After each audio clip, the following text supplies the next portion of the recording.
আলুর পকোড়া বানাতে প্রথমেই আমি কুচি করে আলু কেটে নিয়েছি একটু মোটা করে। এরপর দিয়ে দিলাম পেঁয়াজ কুচি, রসুন কুচি, কাঁচামরিচ কুচি, পরিমাণ মতো লবণ, ধনিয়া জিরার গুঁড়ো দিয়ে ভালো করে মেখে নিয়েছি যেন আলুর মধ্যে সমস্ত মশলার ফ্লেভার গুলো আগে লেগে যায়। তারপর আমি এখানে দিয়ে দিচ্ছি পরিমাণ মতো আটা এবং চালের গুঁড়ো। তোমরা 2 ধাপে দেওয়ার চেষ্টা করবে, আমিও 2 ধাপে দেওয়ার চেষ্টা করছি যেন পরিমাণটা কম বা বেশি না হয়ে যায়। বেশি হয়ে গেলে আলুর টেস্ট পাবে না, কম হয়ে গেলে আলুটা ভাজা হবে না। মাঝখানে একটা ফেটিয়ে ডিম দিয়ে দিয়েছি, ডিমটা অবশ্যই দেওয়ার চেষ্টা করবে। দ্বিতীয় ধাপে আমি আবার দিয়ে দিয়েছি চালের গুঁড়ো আর আটা। এরপর আমার কাছে মেখে পারফেক্ট মনে হয়েছে ভাজার জন্য। শেষে দিয়ে দিয়েছি ধনিয়া কুচি। ধনিয়া কুচি দেওয়ার পরে তেল গরম করে সেখানে চামচ দিয়ে আলতো করে তেলের মধ্যে ছেড়ে দিলাম পকোড়াগুলো। এটা এমন ভাবে আলতো করে ছাড়তে হবে যেন তেলের মধ্যে আলুর পিসগুলো ছেড়ে না যায়, আলুর পিসগুলো ছড়িয়ে না যায়। এরপর আলতো করে আমি তুলে নিয়েছি। দেখো আলুগুলো কিন্তু আস্তে আস্তে দেখা যাচ্ছে, কিন্তু একদমই ছড়ায়নি। কতটা সুন্দর আর পারফেক্টলি কুকড হয়েছে,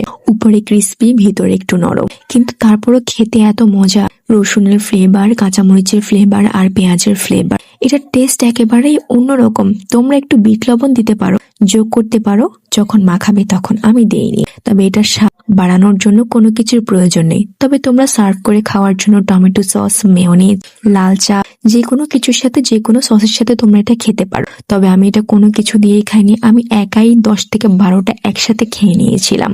আমার কাছে খুবই ভালো লেগেছে। তোমরা বাসায় ট্রাই করে অবশ্যই জানাবে কিন্তু এটা কেমন হয়।